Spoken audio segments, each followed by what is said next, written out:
Bismillahirrahmanirrahim. Alhamdulillahirabbil alamin. Sallallahu alaihi wasallam ala Muhammadin wa ala alihi washabihi tabi'in. Amma ba'd. Alhamdulillah. Alhamdulillah kita bersyukur kepada Allah Subhanahu wa taala yang mengizinkan kita pada hari ini kita teruskan lagi siri kita podcast santai Aku Islam dan Ramadan dengan tetamu kita hari ini. Ahlan wa sahlan. Assalamualaikum warahmatullahi Waalaikumsalam. Sihat Alhamdulillah. Nampak penat Puasa kan? Jadi kita mulakan dengan memperkenalkan diri sikit lah. Silakan. Bismillah. Pertamanya terima kasih kepada Ikram Setiawangsa atas jemputan. Nama Ahmad Sayaf bin Ahmad Farid. Sekarang bekerja sebagai cikgu lah. Cikgu di sekolah menengah. Sudah berkeluarga dan seorang anak. Sebelum ni belajar mana? Sebelum ni mula dari sekolah. Sekolah saya dekat Sekolah Menengah Al-Amin, Bangi, dekat Bangi lah. Kemudian ambil STAM dekat Kolej Islam Darul Ulum dekat Kedah. Okey. Dan sambungkan pelajaran di peringkat ijazah dekat Mesir lah, Al-Azhar, Kaihara. Okey, bagus. Jadi guru di sekolah menengah ni guru bahasa Arab, guru syariah, guru apa? Guru agama lah? Guru agama. Okay, kita pergi kepada sembang-sembang kita yang pertama. Sebab berdasarkan kepada latar belakang tadi tu, macam ada cerita belajar di luar negara. Setakat ni kita ada tetamu kita yang belajar di negara barat, ada yang belajar di Australia. Dia ceritalah pengalaman dia Ramadan dekat sana macam ni. Jadi kita dengar dulu pengalaman Ramadan di Mesir macam ni. Dah berapa lama dah balik? Berapa tahun dah? Balik 2018 balik. So dah 18. Sempatlah puasa sebelum Covid. Sempatlah. Lepas tu Covid dekat Malaysia. Okey. Macam mana pengalaman Ramadan di sana? Kalau dekat sana pengalaman puasa kita nampak suasana. Sebab pertamanya mungkin dari sudut kita sebagai seorang pelajar. Bila kita sebagai seorang pelajar yang tak ada kenderaan kan, kita kalau nak pergi gerak mana-mana kita akan naik public transport. Okey. Lepas tu kita akan nampaklah masa pagi macam mana suasana Ramadan di Mesir, sunyi, orang tidur. Okey. Kecuali yang student lah. Okey. Tapi macam saya, dia tak cuti Ramadan? macam saya tahun keempat, masa tu Ramadan masa periksa. Okey. Sebelum tu cuti. Tapi tahun dia cuti tu sebab kebetulan dia ikut kalender dia. Bukan memang dia cutikan bulan Ramadan. Sebab biasanya cuti bulan 4, 5, 6 kan. Masa tu Ramadan bulan tu lah. Cuti bulan 6, 7, 8. Okey. So masa tahun keempat tu exam bulan 5 biasa. Bulan 4, 5 je tu Ramadan jatuh bulan tu. Okey. So sempatlah merasa exam dalam bulan puasa. Okey. Tapi dari segi suasana kerohanian dari segi suasana kerohanian, dia start mula semalam lah. Masa tarawih semua kan. Start masa iftar. Iftar biasanya samalah macam suasana Malaysia. Kita akan iftar kat masjid sama-sama. Sana kita panggil Maidah Rahman lah. So memang Ana dengan kawan-kawan, saya dengan rakan-rakan memang akan setiap hari iftar dekat masjid, tukar-tukar masjid. Okey. Sekejap masjid ni, sekejap masjid ni, sekejap masjid ni, nak rasa nasi lah? Menu yang berbeza lah. Nasi ke ni? Roti? Nasi. Sana memang nasi. Cuma beras dia beras Arab. So dia tak sama sikit lah dengan beras Malaysia. Dia bukan macam nasi Yaman kat Malaysia ni? Bukan. Dia bukan beras tu kan? Bukan basmati lah. Bukan beras basmati. Beras biasa lah. Okey. Lepas tu iftar. Kemudian iftar nak ke tarawih tu pun masjid yang berbeza lah. Tapi stay tak balik ke rumah dulu? Balik rumah dulu. Lepas tu pergi masjid. Biasanya iftar kalau tengoklah, kalau macam tengah tak rajin, iftar dekat-dekat lah masjid. Sebab sana masjid banyak. Macam dalam satu kawasan tu ada 4 buah masjid berdekatan. Masjid lah, bukan surau? Masjid. Okey. Sana memang tak pasti, tak pernah lagi jumpa musolla ke surau ke. Dia semua masjid. Walaupun kecil, masjid nama dia. Jumaat lah maksudnya. Ada Jumaat. Jumaat. Sebab ada satu tempat tu dekat Mansurah lah kan. Masjid tu sebelah-sebelah. Tapi Jumaat. Ada dua Jumaat berbeza. Jumaat yang berbeza. Sebelah-sebelah macam jarak jalan dia kecil je sampai macam ni kan. Okey. Di masjid. Jadi speaker tu tak bertembung ke bila, bila solat tu tak, orang tak tersilap ke bangun rokok, bangun sujud? Boleh jadi sebab dia akan hampa yang terlebih kan. Dia akan hampa kat jalan tu. Dia ikut lah orang belah sini solat sini. Okey, menarik. So dari segi nak iftar kemudahan tu mudah sebab masjid banyak sangat. Banyak walking distance lah kan. Lepas tu Tarawih masa tahun pertama, tahun kita survey lah masjid mana yang imam dia menjadi kita punya pilihan lah, sedap kita dengar. Tahun kedua macam tu, tahun pertama Masjid Azhar, Masjid Sayyidina Fatimah, masjid macam-macam lah. Sampai dah tahun ketiga, dengan tahun keempat tu dah ada fix lah masjid yang kita pilihan. Tarawih masjid mana, qiyam masjid mana. Okey. Dia qiyam setiap malam ke 10 akhir? 10 terakhir. Itu dari segi kerohanian lah. Dari segi budaya masyarakat, selain daripada budaya masyarakat tu kita boleh start nampak masa petang kan. Sebab kita bila naik bas tu ataupun sana dia punya public transport, van banyak kan. So kita akan nampak masyarakat Mesir ni banyak pegang Quran.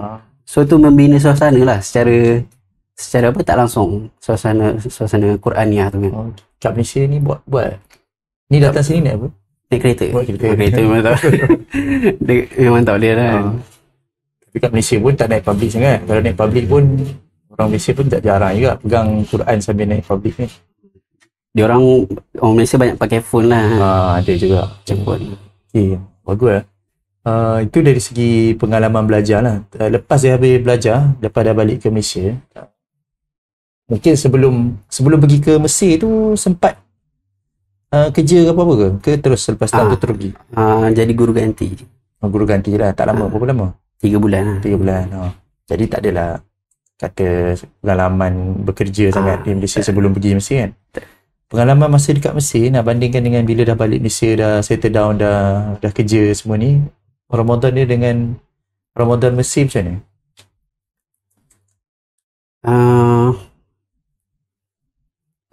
Pengalaman kalau peribadi dari segi peribadi tu beza sebab masa balik Malaysia 2018 kan, kita baru balik, lepas tu kita masuk kerja, time tu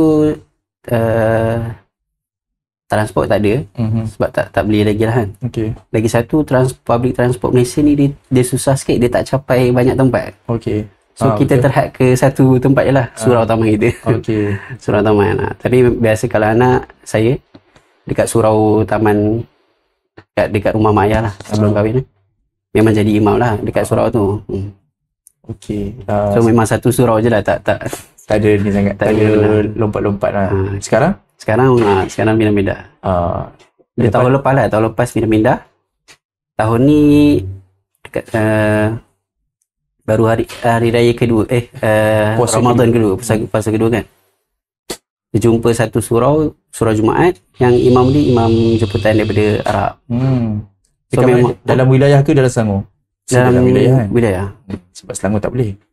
Selangor dia mesti anak tempatan. Dia tak boleh imam luar. Sama macam masjid wilayah sekarang imam Mesir. Setiap tahun imam Mesir kat masjid wilayah. Tapi dia tak baca macam Mesir, dia baca macam Mekah. Itu dari segi pengalaman lah. Nak tanya dari segi penghayatan pula, penghayatan Ramadan. Pada agak-agak lah dalam seingat-ingat lah, mula pada bila yang mula rasa ataupun mula sedar yang bulan Ramadan ni sebenarnya dia bulan yang mulia, bulan yang istimewa untuk kita umat Islam. Sebab kalau nak tengok kebiasaan masyarakat Islam di Malaysia ni, memanglah kita ni majoriti dah dilahirkan sebagai Muslim. Dianggap macam Ramadan ni satu rutin lah, bulan puasa. Lepas tu bagi dia puasa lah, siang-siang tak ada buka kedai makan, itu je lah yang dia nampak.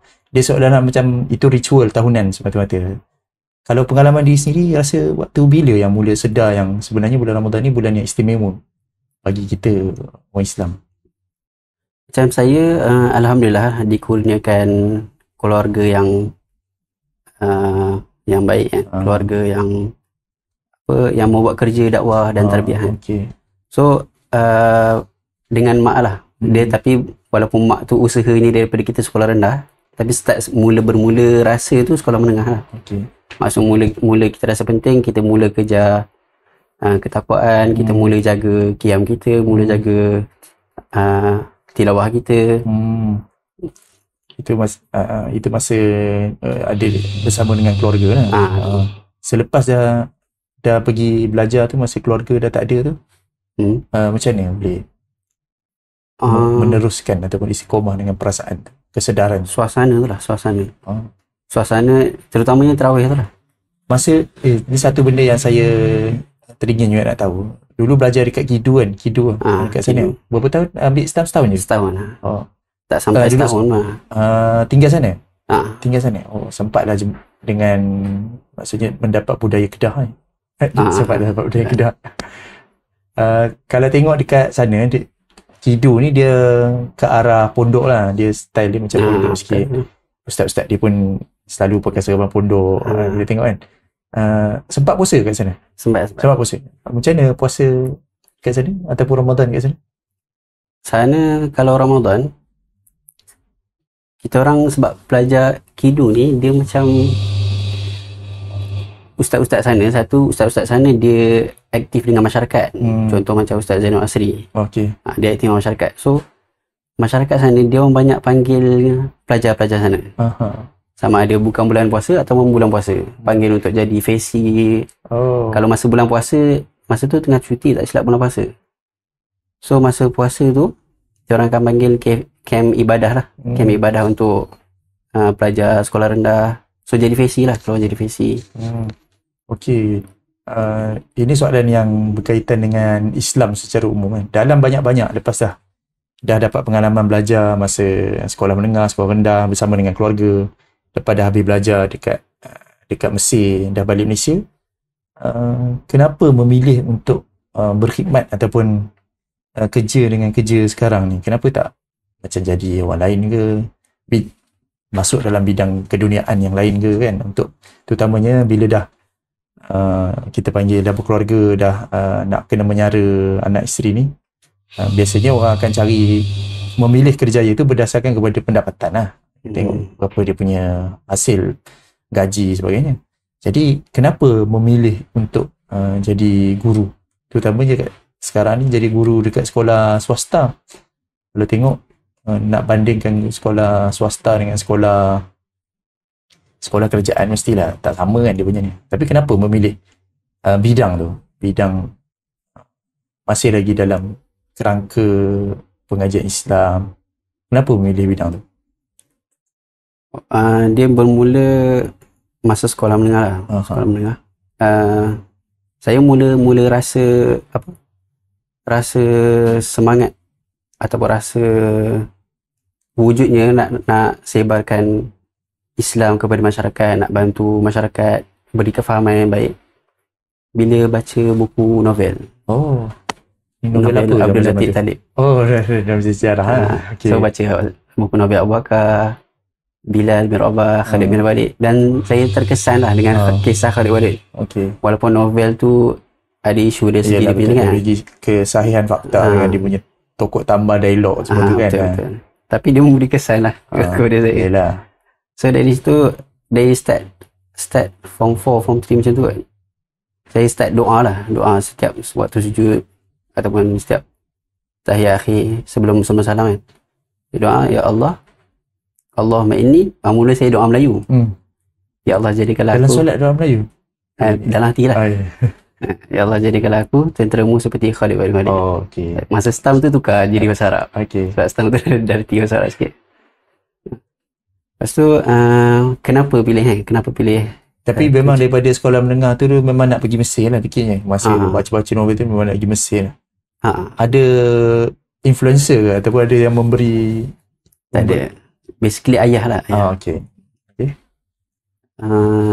Kenapa memilih kerjaya guru kan, terutamanya sekolah menengah? Satu, saya selepas STAM ada tempoh masa nak pergi Mesir. So antara tempoh tu saya terlibat dengan dengan Ikram. Dengan Ikram, lepas tu kita pun ada usrah, kita buat dakwah, kita buat tarbiyah. Dan saya dalam usrah tu saya join dengan universiti, dengan studi universiti. Daripada UNIM, KUIS, UPM. Sebagai apa? Sebagai peserta lah? Sebagai peserta lah. Okay. So, saya melihat diorang masa nak mula, saya melihat diorang sendiri, diorang rasa bersyukur sangat lah. Bukan bersyukur, diorang rasa macam apa? Beruntung lah saya ni lah. Dia rasa saya ni beruntung sebab dapat pendedahan tu awal masa sekolah menengah. Berbanding diorang sebelum ni sekolah SMK, sekolah SBP. So diorang dapat pendedahan tu bila diorang join dakwah dan tarbiyah dekat universiti. Lepas tu lagi satu, bila diorang buat dakwah dan bila kita sendiri buat dakwah kepada rakan-rakan yang SMK kan, kita rasa diorang ni memerlukan sangat kepada kita. Dan fasa remaja ni daripada umur 15 sampai SPM ni adalah fasa yang sangat kritikal lah bagi saya. Bila kita flashback balik zaman kita sekolah, saya ni kebanyakan guru perempuan. So bila guru perempuan ni kita tak dia tak beza lah. Kalau guru lelaki ni kita akan jadikan dia sebagai role model lah, berbanding guru perempuan kan. So dari situlah saya meletakkan target untuk jadi guru di sekolah menengah. Kena ada guru lelaki. Kena ramai guru lelaki. Sebab orang ni macam-macam cita rasa. Tapi itulah memang cabaran dia memang kewangan lah kan. Cabaran dia kewangan. Macam mana nak adapt antara kerja untuk mendapatkan hasil pendapatan dan juga niat untuk berdakwah, untuk meneruskan minat ataupun semangat tadi tu. Macam mana nak adapt ataupun nak imbangkan? Kan dia buat saya income jadi imam. Jadi imam terawih malam ni? Tak ada. Dia memang salah. Dia kalau kata cara tu memang dia macam seolah-olah tanya macam mana nak ikhlas. Soalan yang paling susah lah untuk semua orang. So macam mana kita nak teruskan tu adalah dengan tajdid niat lah. Tajdid niat. Sentiasa memperbarui niat kita. Sebab kadang-kadang bila kita dalam keadaan yang dah defisit tu, kita rasa dah fikir nak tukar kerjaya kan. Dah tekad nak tukar kerjaya. Tapi bila memikirkan anak murid kita, kemenjadian dia kan, kita akan fikir 2-3 balik untuk tukar kerjaya. So buatlah kerja lain. Tambahlah sikit. Tambah sikit. Alhamdulillah mencukupi. Alhamdulillah. InsyaAllah mencukupi. Maksudnya sebenarnya rezeki ni dia ada je. Cuma kena usaha. Kena usaha je lah. Kat mana-mana dia ada je. Satu lagi, kalau tadi macam mana nak adapt, nak imbang antara kerja dengan dakwah. Dalam kerja sendiri, macam mana macam mana dari segi pengalaman sendirilah ataupun cara sendiri, macam mana nak menjadikan kerja tu untuk sumbangan kepada masyarakat, bukan semata-mata untuk dapatkan gaji semata-mata. Macam mana? Sebab ramai je orang boleh cakap yang kerja dia ni bagus, kerja dia ni untuk menyumbang kepada masyarakat, tapi hakikatnya kita tak nampak pun apa yang dia sumbangkan. Nampak dia ni memang fokus kepada income je lah. Tapi macam mana kalau pengalaman diri sendiri nak menjadikan kerja kita tu, tak kisahlah bidang apa pun, ni semua orang dapat soalan ni, ada sumbangan dia kepada masyarakat, bukan semata-mata, dan tak salah pun untuk mendapatkan income. Dia tertakluk kepada apa yang kita faham kepada sumbangan kepada masyarakat tu kan.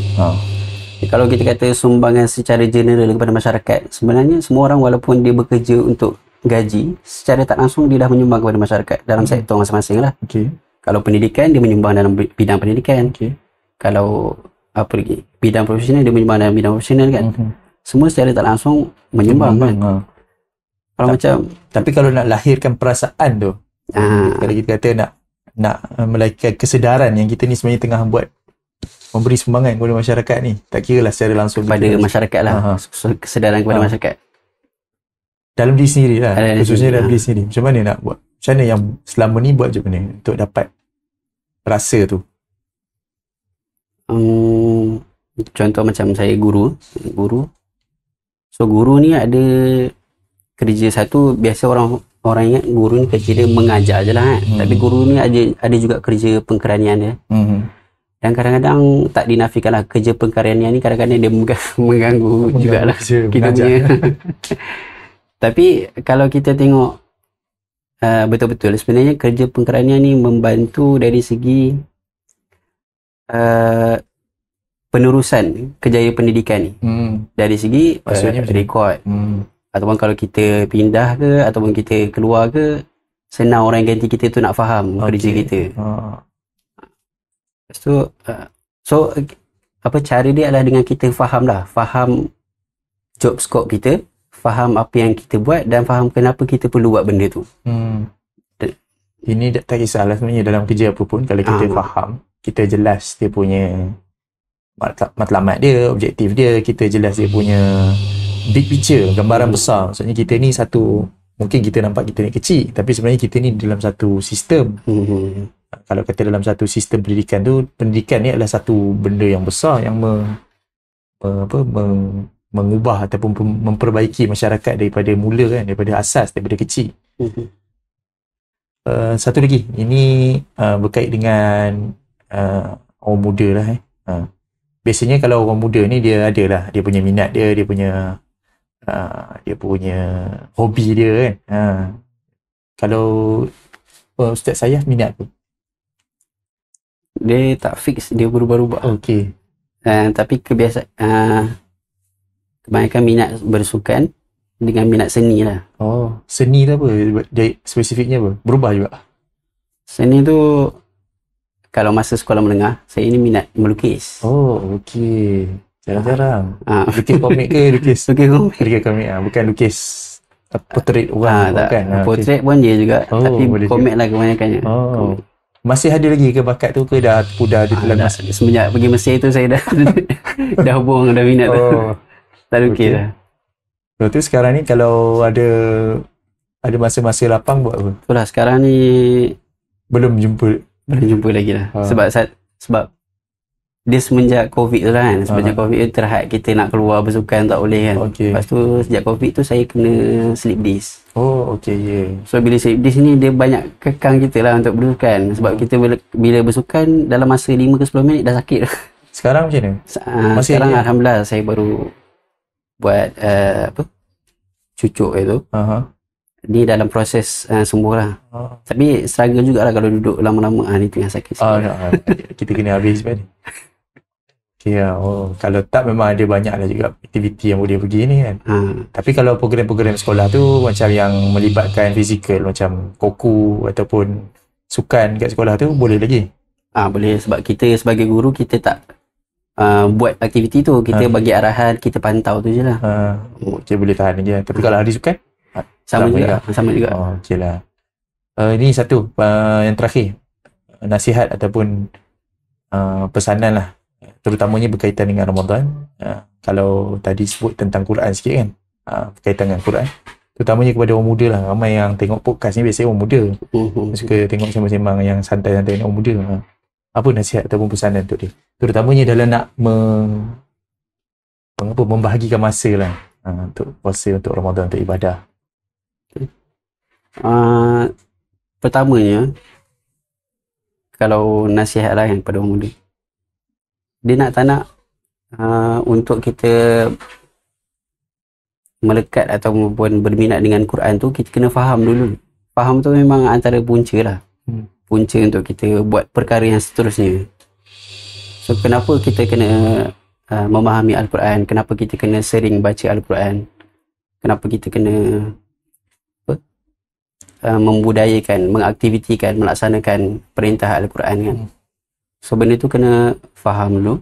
Dan macam mana nak faham tu, kita kena berusaha cari kumpulan yang membawa kita ke arah tu. Sebab kadang-kadang kita memang kita tengok TV, kita dengar lagu, kita bermain. Benda tu sedikit sebanyak melarikan kita daripada Quran tu lah. So memang nak tak nak kena ada kumpulan yang menjadi support system kita ke arah tu. Maksudnya pergaulan dengan kawan, pilih kawan, pilih circle yang baik, circle yang membawa ke arah tu. Ini satu lagi lah, sebab hari tu kita ada jemput cikgu juga, tapi dia sekolah rendah. Ini sekolah menengah pula. Kalau katakan dalam kalangan ni ada anak murid tengok, sebab tahun lepas saya buat tadabbur Quran, bulan Ramadan saya buat tadabbur Quran harian. Tahun ni mungkin dia lah nanti keluar lah. Tapi kalau tahun lepas tu bila pergi ke sekolah, kadang ada orang perasan kata, ini ustaz yang buat tadabbur tu kan. Kata, lah tengok. yang kan tak ada orang tengok. Kalau ada anak murid yang tengok ni, nak pesan apa pada anak murid?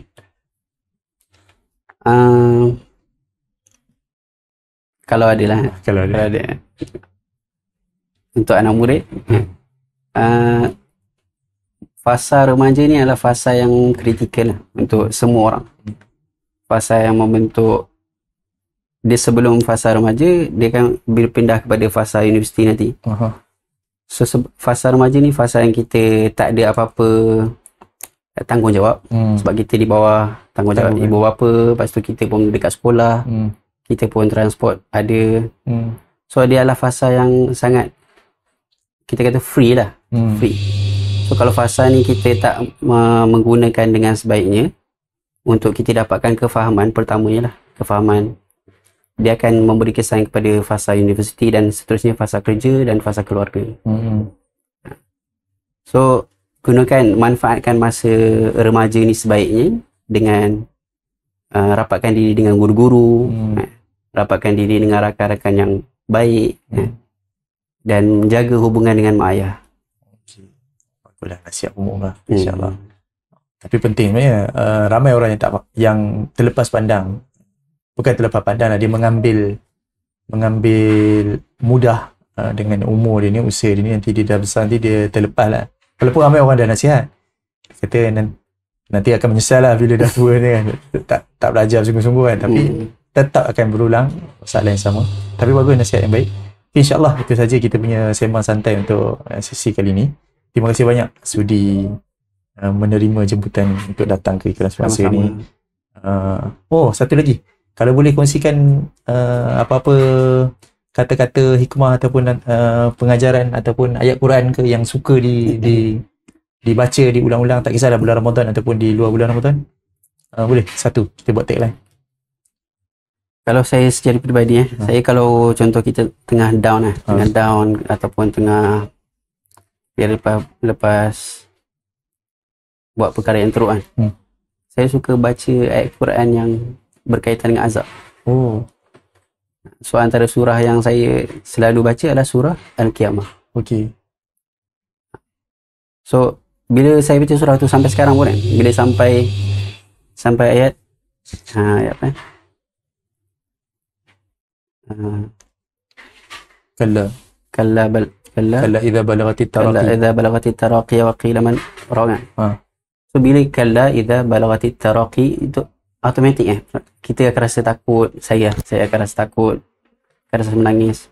Sebab bila kita rasa down dengan bila kita buat sesuatu yang teruk, kita baca ayat azab ni, kita rasa takut dengan akibat yang kita akan hadapi masa hari kiamat nanti.